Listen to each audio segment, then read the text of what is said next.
we start, it says in 1 John chapter 4, verses 8 to 10.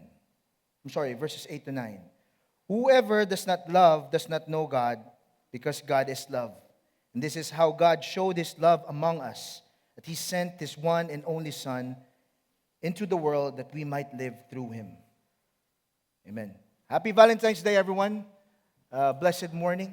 So, today we celebrate. Yesterday, we celebrated our Valentine's Day. And I would like to congratulate the couples ministry for a successful event. Yesterday we had a blast, and I hope you also did. And so this morning I will be sharing the message.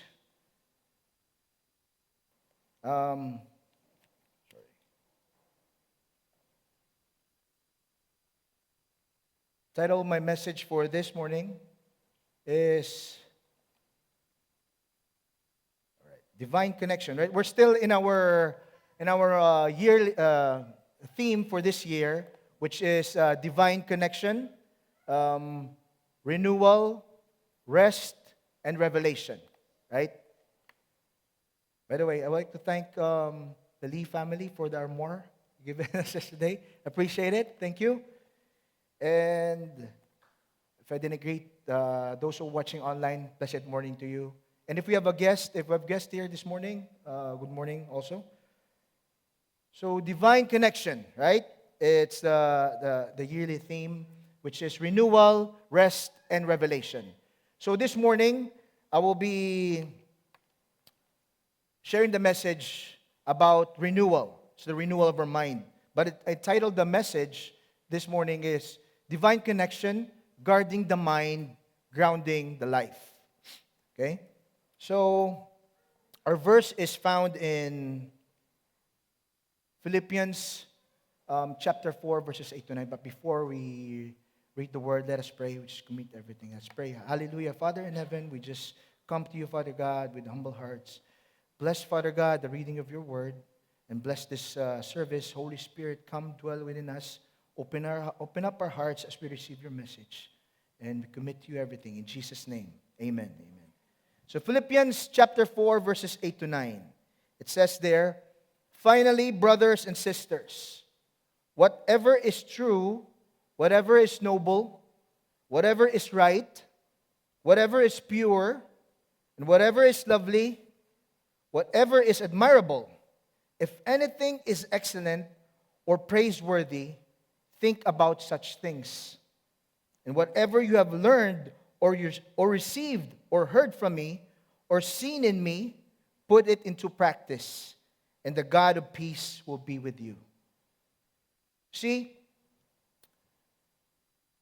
let me begin with this question, okay? What occupies our mind, your mind, when you are alone? Think about it for a while. Because what fills your mind will eventually shape your life. Okay, see? Paul writes Philippians from a prison. So I would like to give a short context. So this book was written for the Church of Philippi, right? And as I shared the message 2 weeks ago, last 2 Sundays ago, I was sharing about the Acts 16 when Paul and Silas went to prison. So the Church of Philippi birthed when they visited the Philippi. Remember the story about the slave girl who was freed from demon possession because she was fortune telling. And then the story about where they met Lydia, the businesswoman, and then of course the jail guard. So the Church of Philippi, Paul sent a letter because he was imprisoned, and he sent this letter. The Church of Philippi sent Epaphroditus because they're supporting Paul during that time. Even when Paul was in prison, they support Paul financially. They gave him food. So Paul gave them a letter. It's an exhortation Okay? So, Paul writes the Philippians, the book of Philippians, from a prison. It is not a comfort, not a luxury, a prison, yet he speaks about peace, joy, and stability. And how? Because Paul understood something of what King Solomon also discovered. In Proverbs 23:7, as a man thinks in his heart, and so is he. You see, our life moves in the direction of our strongest thoughts. If your mind is anxious, you will feel unstable. But if your mind is bitter, life also becomes hard, right? And if your mind is anchored in truth, your life becomes steady. So today, brothers and sisters, we are talking about divine connection. Connecting our minds to heaven so our lives reflect heaven. So for my first point, the battlefield is in the mind. Philippians 4:8. Paul begins with the word finally. Okay. I would like to encourage you to read this whole chapter of Philippians 4. It's very beautiful. So Paul begins with one word, finally, as if he is saying, here's the key to stability, and don't miss this. So after talking about joy, prayer, and peace, by the way, before we go this one, can we put in Philippians chapter 4 verses before chapter 8, chapter 4 verses 4, the NIV version? We have that. Okay, it says there, rejoice. This is part of this exhortation. Rejoice in the Lord always. And I will say it again, rejoice. Okay, verse 5. Let your gentleness be evident to all. The Lord is near. 6. And do not be anxious about anything, but in every situation, by prayer and petition, with thanksgiving, present your requests to God. In chapter 7. And the peace of God, which transcends all understanding, will guard your hearts and your minds in Christ Jesus. And then that's chapter 8 to 9. So see, Paul was addressing the church of Philippi, talking about joy, prayer, and peace. And now he addresses the root of it all, your thought life. Okay? Whatever is true, noble, right, pure, lovely, admirable, think about such things. Notice this. This is intentional thinking. Paul is not talking about just random thoughts. He's talking about disciplined focus. Because the greatest spiritual battles don't begin in behavior. They begin in the mind. Right? Before anxiety overwhelms you, it starts as a thought. Before bitterness hardens you, it starts as a thought. Before sin becomes an action, it becomes an imagination. See, Paul is teaching us this principle. You cannot control every circumstance, but you can choose your focus. He wrote this from a prison. He couldn't control his chains, right? But he could control his concentration. I mean, it's hard. It's hard to encourage a brother or a sister if you are in pain. If you are, this is like Paul's situation. He's in prison. But King Solomon echoes this wisdom in Proverbs 4:23.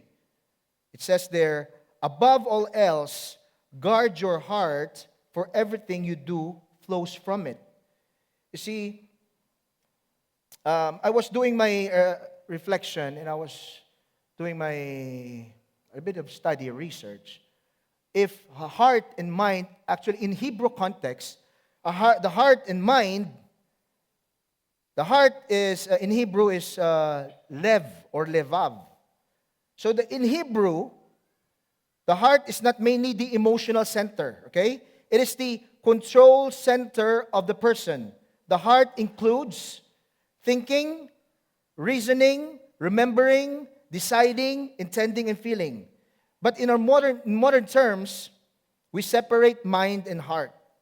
But the Hebrews, they combined it into one inner faculty or just one specific function. They both go together.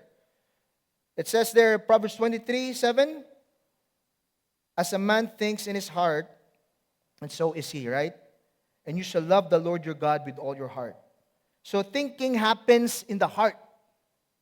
Understanding happens in the heart. Planning happens in the heart. The Hebrew person did not divide cognition and emotion the way we do, right?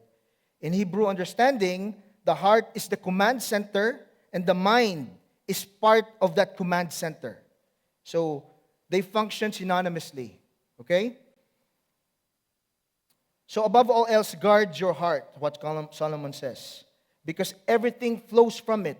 Your words, your reactions, your decisions, your character. And guarding your heart means filtering your thoughts. Not every thought deserves agreement. And not every voice deserves access. And not every imagination deserves meditation. The mind is the battlefield. And what you allow to stay there will eventually shape your life. So, maybe I would like to ask this question. What thoughts have been dominating in your mind lately?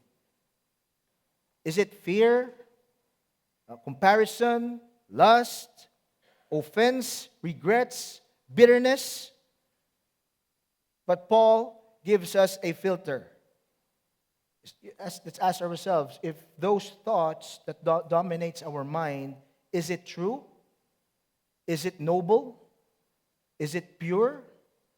Is it lovely? Is it praiseworthy? Because if not, church, it doesn't deserve mental rent. So, right? So,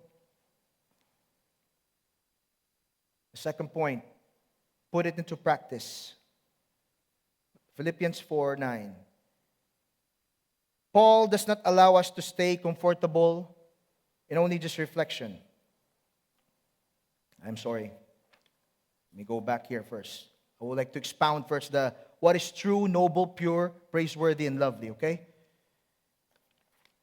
So whatever is true as to fact, what is true denotes the actuality of something. What is true is what is true. It is God's word. And of course, Jesus is true. John 14:6, Jesus is the way, the truth, and the life, and no one comes to the Father except through him. And of course, Jesus is the word. John 1:1. And the word of life. 1 John 1:1. And what is the truth first in the virtue list? Why is true first in the virtue list? Because it is the headwaters from which the spring of life flows. So Jesus prayed to his Father, sanctify them in truth. Thy word is truth. John 17:17. Because the spiritual battle is not a power struggle, but a truth struggle. And the battlefield is our mind. Mind and heart, okay? And the battle rages daily over truth. To remain spiritually stable, we must stand on the truth, and we must do that every day. And we must begin our day in the word of truth. We must read the scripture, meditate on it, even memorizing it so that during the day we might meditate on it from time to time. Second, honorable. The Greek word for honorable is semnos. It means worthy of respect or entitled to honor. It is that which inspires reverence or awe. It describes those things which are worthy, venerable, and noble. The idea pertains to whatever evokes a special respect. It means worthy of reverence. The third one, whatever is right. According to John MacArthur, he describes whatever is right is in perfect harmony with God's eternal, unchanging standards. Again, as revealed in Scripture, believers are to think on matters that are consistent with the law of God. Whatever is pure, and that which is free from defilement, stainless, that which will not be contaminated, that which is morally and inwardly pure. Hagnus is the Greek word for pure. Is that which is holy, morally clean, and undefiled. Jesus is pure. 1 John 3:3. And believers are to purify themselves as He is pure, especially in view of truth that we have the hope. And one day we will be like Him. Whatever is lovely, it refers to the conduct which is dear to someone. Lovable, endearing, gracious, charming, and pleasing. It is the conduct which is pleasing in its motive and actions towards others. Lovely has the idea of that which is admirable or agreeable to behold or consider. The mind of a Christian is set on lovely things, kindness, sympathy. Whom to see is to love. And lastly, good repute. Is it praiseworthy? It refers to that which is well spoken of or praiseworthy. It's highly regarded or well thought of. It is something or someone that deservedly enjoys a good reputation. So are we concentrating on the good things we see in others, or are we dwelling on their faults and shortcomings? So our mind is a battlefield, right? I would like to share this story that I remember I worked in a call center, BPO, and our clients are from the mainland United States. I was in the Philippines, and it's a graveyard shift. It's a random call that I was 2 more hours, and then my shift will be, I'm done with my shift. But I received this call from an elderly woman. We were handling cables during that time, right? And I talked with this elderly woman, and I remember she was saying she's like, during that time, she was 86 years old, and the point there, she has a problem with the cable, her TV, right? And in the States, what she's trying to tell me is if I can fix it on my end, right? If I can do reboot something so that she can watch her favorite soap opera. And she's trying to tell me about her life, that she's anxious that all her doors are locked and all her windows, and she's living alone, and she needs to watch that soap opera because that's her life. So what I'm trying to tell her is I'm going to bring in a technician, a scheduled technician to help you with your box, digital box. But she's resisting that she doesn't want to have that technician come in, and she's like begging me if I can fix it on my end, because she's repeating her words, saying that she has anxiety, she doesn't want to face people. So, long story short, I was like, oh man, I was thinking, how can I really help you? That's the only solution. So, my call, I was looking at my time here, and that conversation is already around 45 minutes. So, I know that the people are not the one listening to our calls. If it's above 30 minutes, I know that they're not listening already. So this woman struck a conversation, and he asked me, John, can you come to my house? Because I'm more comfortable with you, because we're having this conversation. But it's hard for me to explain that I'm not located in your area, right? We're located in the Philippines. And then she asked me, where are you located? And I know uh, that I knew that they're not listening, so I told her, "Ma'am, I'm sorry, I couldn't come because I'm located in the Philippines." Long story short, she asked me where in the Philippines because she was already crying. And then I told her like the exact location where in the Philippines, and she cried and she remembered. She told me, it's very random. She told me like that I grew up in that area during the 1950s, and her father was the pioneer in a sugar cane, right? And so she she asked me about the location where the school she graduated from, which is like a few steps away from our office. And long story short, um, we became comfortable with her conversation, and she told me that I encouraged her to, that in order for you to solve this your situation, your problem, we need really someone to come to your house and have your cable fixed, right? So that's a story about meeting someone with anxiety and just being a light into them. So that's a random story. I would like to go to my second point. Thinking is not enough. Put it into practice. Philippians 4:9. Paul does not allow us to stay comfortable in reflection. And after telling us what to think, he says, whatever you have learned, received, or heard from me, or seen in me, put it into practice.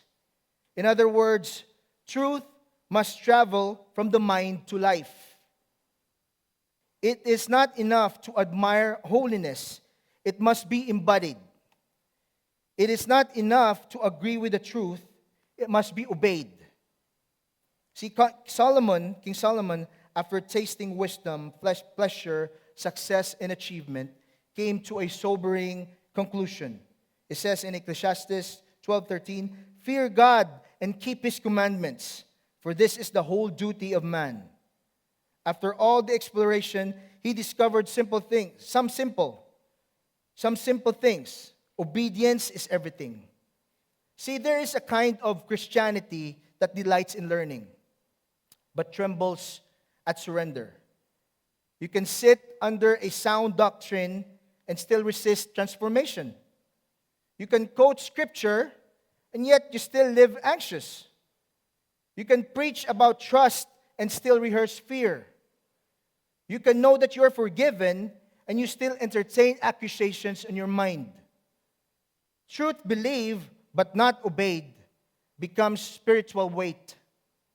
According to Charles Spurgeon, he once warned that it is possible that we have a light in the head, but there's no fire in the heart. And that is danger. Knowledge can inflate us, but obedience, it humbles us. Paul says, what you have seen in me, put it into practice. He is saying that faith must become visible. So let forgiveness be seen in your response.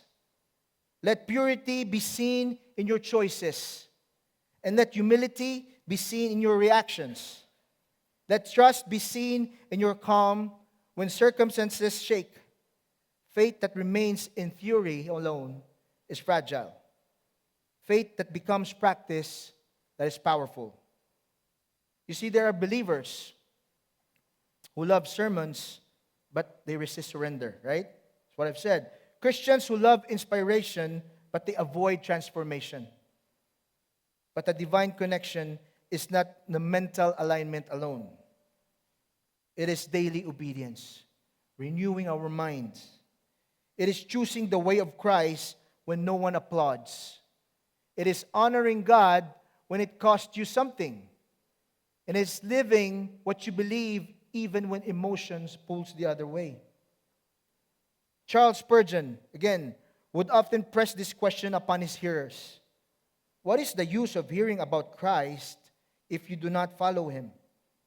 Because at the end, maturity is not measured by what you can explain, but by what you obey. So thinking is essential, but obedience, it is the evidence. And when truth moves from the mind into the will, then the God of peace draws near. Third point, the promise, the God of peace will be with you. Notice something powerful. Let's go back again to, can we go back again to Philippians chapter 4, verse 7?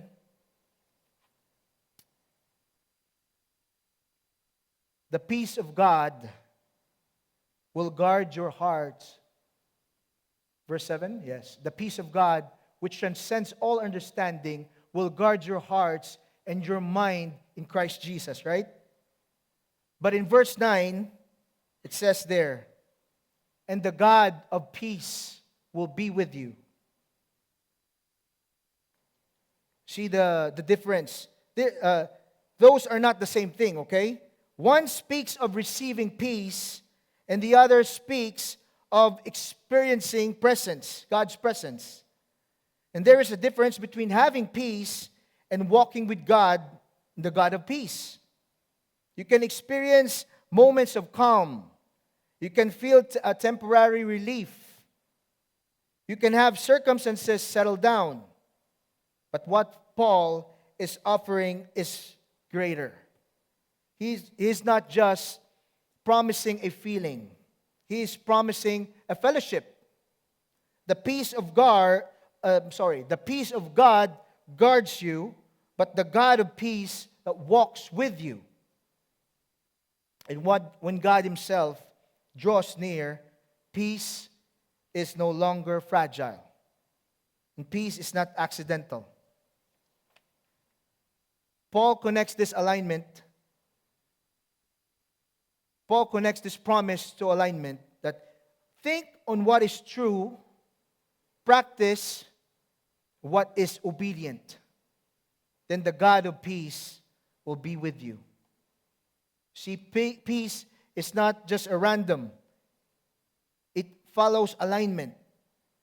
Many of us want peace without surrender, peace without purity, peace without obedience. We want the comfort of God without the correction of God sometimes. But peace does not come from avoidance. It comes from alignment. So when your thoughts align with the truth, your inner chaos begins to settle. And when your actions align with obedience, our conscience becomes clear, right? And when mind and life align with Christ, God Himself draws near. The invitation. Paul is not giving us a formula here, brothers and sisters. He is giving us a pathway. Think rightly, live obediently, and walk closely. And the God of peace will be with you, not distant, not theoretical, not abstract, but with you. In your home, in your decision making, in your private battles, in your uncertain seasons. And this is more than just an emotional calm. This is a communion. And when God Himself is near, peace is no longer something you try to maintain. It becomes something that sustains you. To end this, if you want divine connection, church, renewal, replace. Don't just stop negative thinking. Replace it with truth. Jesus resisted the enemy, right? With Scripture. You cannot defeat lies with just emotions. You defeat lies with the truth. Number 2, establish a mental discipline. We train your body. We train our body, so why not train our mind? What you repeatedly think becomes natural. And lastly, live what you learn. Paul said, whatever you have seen in me, can others see Christ? The question is, can others see Christ in your reactions? In your conflict, when you're facing conflict? Can others see Christ in you? When you see conflict, in your private decisions? So maybe some of us are exhausted not because of our workload, but because of our thought life.